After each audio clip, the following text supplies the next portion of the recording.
Yung update ng aking dancing lady orchids, tingnan ninyo at stable na, marami na yung kanyang ugat at litaw na.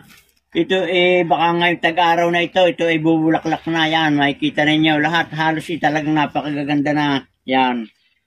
Yan, at ito nabali nasa mga 30 piraso, ito pa yung iba, makikita ninyo, yan. Ay ngayon ang aking gagawin mga kabayan, ay medyo ang iba ay kulang pa sa lupa, ay ating dadagdagan ng kokopet para mas lalong gumanda yung kanyang bulas. At ngayon naman mga kabayan, sa mga gustong mag-order ng Dancing Lady Orchids, ay click na lang nyo ang link sa baba ng aking video at kayo ay makaka-order na nito. At ngayon naman mga kabayan, ang ibabahagi ko naman ay tungkol dito sa paggamit ng foliar fertilizer. Ano baga ang paggamit itong foliar fertilizer? Sa aking mga suki na nag-order nitong foliar fertilizer ay ang paggamit nito ay ganito. Ito ay atin munang kakalugin, itong liquid na ito, yan. Pag ating na-shake,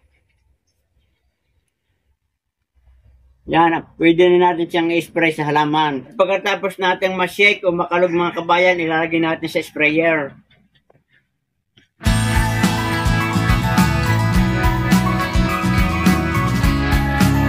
Ating dadamihan mga kabayan at marami ito, nasa 30 piraso. Kanya-kanya lang yung mga tatlong 500 ml ang ating ilalagay. Pero kulang pa dito sa ating ito ay 1.5 liters.